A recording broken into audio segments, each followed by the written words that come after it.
Assalamualaikum. In previous lecture, we have revised exercise 5.5 and its review exercise, MCQs of review exercise. Today, we revise theorems of chapter number 8.1, which is included in your smart syllabus, and then theorem number 9.2 of chapter number 9. Chapter number 8 जो आपके पास projections of a side of a triangle है, जिसमें सिर्फ 8.1 theorem included है, जिसमें आपके पास एक obtuse एंगल से रेलिवेंट थ्योरम आपको दिया हुआ है. Projection means shadow and shadow makes at an angle of 90 degree makes a right angle. तो अब आपके पास थ्योरम है in an obtuse angle triangle. एक obtuse एंगल ट्राइंगल है जिसमें square of the side opposite to obtuse angle is equals to sum of the squares of the sides containing the obtuse angle together with twice of the rectangle contained by one of its sides and projection of it on other. कि हमारे पास एक obtuse angle triangle है. obtuse angle triangle कौन सी होती है? A triangle in which one angle is equals to greater than 90 degree. The angle whose measure is greater than 90 but less than 180 is known as obtuse angle, and in a triangle only one obtuse angle can be present. The other two angles are acute angles. तो अब हमारे पास theorem की statement क्या है कि हमारे पास कोई भी ऑब्ट्यूज एंगल ट्राइंगल है जिसमें ऑब्ट्यूज एंगल की जो ऑपोजिट साइड है, the opposite side the square of the opposite side of obtuse angle is equals to sum of the squares of the sides containing the obtuse angle. कि जो एक obtuse angle की opposite side है उसका square equal है उन दोनों side के स्क्वायर के सम के, जो एक obtuse angle को contain करती है. together means add हो रहा है उनके साथ. twice the rectangle contained by one of its sides. twice means double होगा उन दोनों साइड में से जो obtuse angle को contain करती है उसमें से एक side and projection of it on other, और दूसरी साइड का उसी पहली वाली साइड के ऊपर प्रोजेक्शन. अब उसके लिए सबसे पहले हम क्या बनाते हैं, अपनी स्टेटमेंट को कन्वर्ट करते हैं फिगर में. तो फिगर में हमें क्या चीज़ दी हुई है, एक ऑब्ट्यूज एंगल ट्राइंगल जिसको ए बी और सी से रिप्रेजेंट किया गया है, जिसमें एंगल सी जो है वो ऑब्ट्यूज एंगल है, मींस ग्रेटर देन 90 डिग्री है. अब स्टेटमेंट क्या है थ्योरम की, in an obtuse angle triangle the side opposite to obtuse angle, the square of the sides opposite to obtuse angle is equals to the sum of the squares of the sides containing the obtuse angle.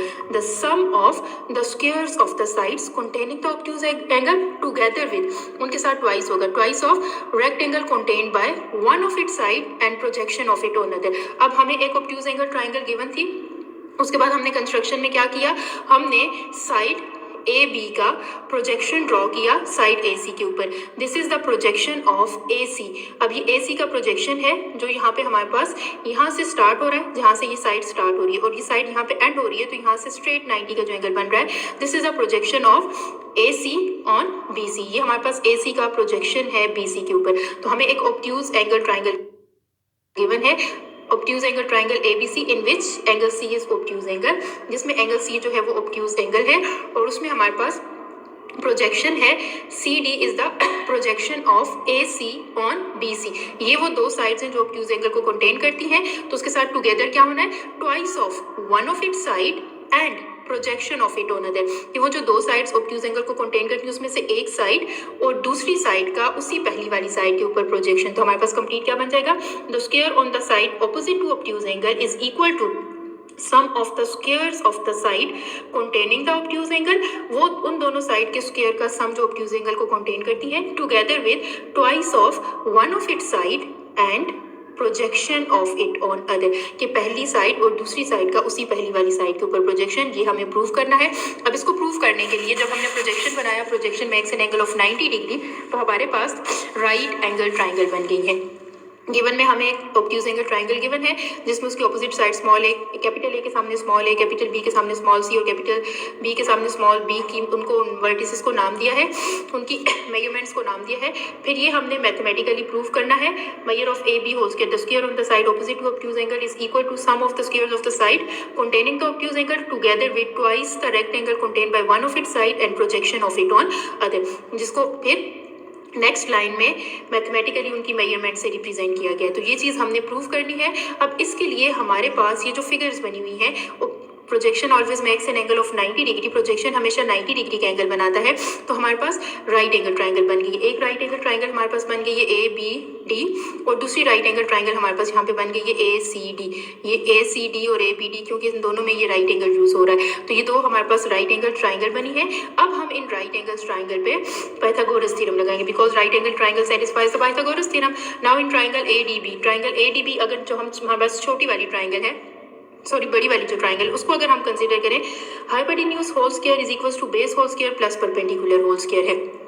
Pythagoras theorem क्या होता है, hypotenuse whole square equal to base whole square plus perpendicular whole square. अब hypotenuse हमें पता है कि 90 degree की opposite side को बोलते हैं, तो हमारी फिगर में 90 डिग्री की opposite side measure of A B हो रही है, base whole square plus perpendicular whole square. अब अगर हम इसमें बेस को देखें, measure of B D whole square, measure of B D हमारे पास यहाँ पे कैसे बनती है, मेजर ऑफ बी डी जो है ये मेजर ऑफ बी डी बनती है B C plus C D से। तो यहाँ पे हमारे पास जो मेजर ऑफ बी डी है उसको रिप्लेस कर देंगे measure of B C plus measure of C D whole square. अब यहाँ पे ये measure of B D replace हो गई दोनों सेगमेंट्स के सम में, तो यहाँ पे हमारे पास a plus B whole square का फॉर्मूला यूज होगा, A square plus B square plus 2 into A into B plus measure of A D whole square. अब हमने बड़ी वाली जो हमारी ट्राइंगल थी उस पर हमने पाइथागोरस थ्योरम लगाया, उसकी बेस जो है वो दो सेगमेंट्स दो पार्ट्स से मिलकर बनती थी, उसको उसके पार्ट्स में चेंज किया, फार्मूला ओपन किया, तो हमारे पास ये रिजल्ट आ गया। अब इस रिजल्ट में हमें जो प्रूव करना है ये वाली चीज़ें हमें चाहिए, measure of A B whole square, measure of B C whole square, but ये चीज़ें हमें अपने रिजल्ट में नहीं चाहिए, ये भी हमें अपने रिजल्ट में चाहिए।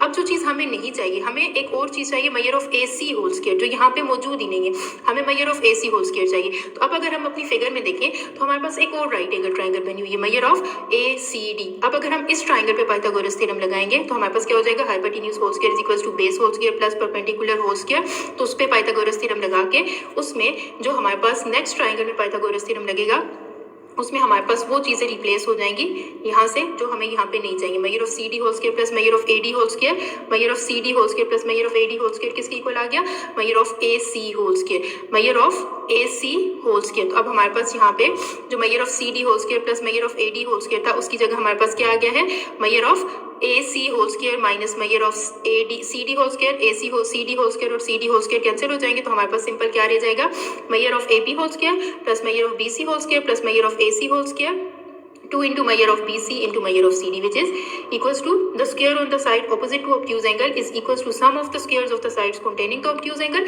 together with twice the rectangle contained by one of its side and projection of it on other। कि हमारे पास कोई भी obtuse angle triangle हो उसमें जिस वर्टेक्स पे obtuse angle बना हुआ है उसकी opposite side का जो स्क्वायर है वो इक्वल होता है उन दोनों साइड के स्क्वायर के सम के जो उस obtuse angle को contain करती है। साथ में क्या होता है, टुगेदर विद मीन उसके साथ ऐड होता है, टुगेदर मीन्स ऐड होता है twice the rectangle contain by one of its side, कि उसमें से एक साइड और दूसरी साइड जो ऑब्ट्यूज एंगल को कंटेन करती है उसका पहली वाली पे प्रोजेक्शन। तो उसके लिए हमारे पास हमने जब प्रोजेक्शन ड्रॉ किया हमारे पास दो राइट एंगल ट्राइंगल बनी, हमें टुगेदर विद मीन्स प्लस चाहिए था, तो हमने पहले बड़ी वाली ट्राइंगल पे पाइथागोरस थ्योरम लगाया, बड़ी वाली ट्राइंगल पे पाइथागोरस थ्योरम लगाने के बाद hypotenuse whole square is equals to base square plus perpendicular square. तो हमारे पास जो बेस थी वो दो पार्ट्स के सम से मिलकर बनती थी, उसको हमने सम में चेंज किया, उस पर हमने a plus B whole square का फार्मूला यूज़ किया, तो हमारे पास हमारे रिक्वायर्ड रिजल्ट वाली वैल्यूज़ आ गई, बट उसमें कुछ एक्स्ट्रा वैल्यूज़ भी आई और एक वो वैल्यू जो हमारे रिजल्ट में हमें चाहिए वो मिसिंग थी। तो उसके लिए हमने क्या किया, अपनी छोटी वाली ट्राइंगल पे पाइथागोरस थ्योरम लगाना है और उसमें से जो चीज़ें हमें अपने रिजल्ट में फर्स्ट इक्वेशन में नहीं चाहिए तो उसको सेकेंड इक्वेशन से जस्ट रिप्लेस कर देना है। अब एक ही थ्योरम इंक्लूडेड है, दूसरे दोनों थ्योरम्स आपके पास स्मार्ट सिलेबस में इंक्लूडेड नहीं है। तो नेक्स्ट हम क्या करते हैं, इसके साथ चैप्टर नंबर 9 रिवाइज करते हैं। 9.2 थ्योरम आज रिवाइज करेंगे। जो सिंपल चैप्टर है आपके पास, सिंपल सा थ्योरम है, सबसे इजी थ्योरम है आपके पास चैप्टर नंबर 9 के, ये chords and arcs chords of a circle. अब सर्कल क्या है, set of points in a plane that are equal distant from fix point, कि बहुत सारे पॉइंट्स जब एक फिक्स पॉइंट से इक्वल डिस्टेंट होते हैं तो वो मिलके क्या बनाते हैं, सर्कल बनाते हैं। अब वो मिलके सर्कल बनाते हैं तो हमारे पास सर्कल दो चीजों से मिलके बनता है, centre and radius. The fix point is called centre and a line segment from centre to the circumference of the circle. The fix point is called centre and a line segment from centre to the circumference of the circle. This is called circumference of the circle और it is also known as boundary of the circle. This is called radius of the circle. To draw a circle we need two things, radius and centre. अब हमारे पास chord से relevant theorems हैं, तो chord क्या चीज होती है हमारे पास, a line segment whose end points lies on the circumference of the circle. वो लाइन सेगमेंट जिसके एंड पॉइंट सर्कल के सर्कमफेरेंस पे लाई करते हैं, that line segment is called chord of a circle. और वो कहीं पे किसी भी तरह से हम ड्रॉ कर सकते हैं, उसको हम किसी भी डायरेक्शन में ड्रॉ कर सकते हैं, उसके एंड पॉइंट्स को सर्कल के सर्कमफेरेंस पे होना कंपल्सरी है। This is called chord and distance from center to the circumference of the circle is called radius. This is called circumference of the circle and centre of a circle. ये हमारे पास relevant terms हैं जो आपके पास chapter में use होंगी। Next उसके बाद क्या चीज़ है हमारे पास, कॉर्ड की प्रॉपर डेफिनेशन लिखी हुई है, a line segment whose end points lying on the circumference of the circle is called chord. A chord divides the circle into two segments. जब हम किसी भी सर्कल के अंदर कॉर्ड ड्रॉ करते हैं तो हमारे सर्कल को दो सेगमेंट्स में डिवाइड कर देती है। This is a chord, this is A E B and A F B. A E B this is first segment and A F B this is second segment. तो हमारे पास दो सेगमेंट्स बन जाते हैं। So a chord divides the circle into two segments. The one is called major segment and the other is called minor segment. Major means the larger part of the segment and smaller part is called minor segment. तो ये हमारे पास है। Diameter क्या होता है, diameter भी एक line segment है जिसके एंड पॉइंट सर्कल के सर्कमफेरेंस पे होते हैं, but the difference is diameter must contain the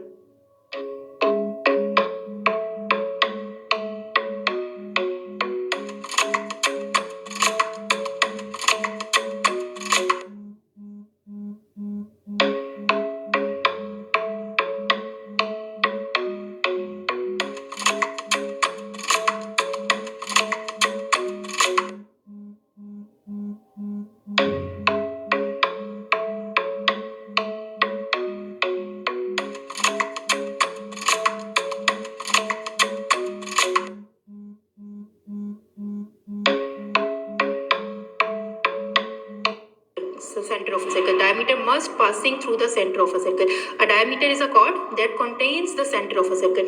अब हमारे पास कोई भी सर्कल है, उसमें कोई भी लाइन सेगमेंट जिसके एंड पॉइंट सर्कल के सर्कमफेरेंस पे होंगे तो वो कॉर्ड है। लेकिन जब वही कॉर्ड सर्कल के सेंटर से पास होगी, सेंटर को भी कंटेन करेगी, then that chord become diameter and it is the longest chord of a circle.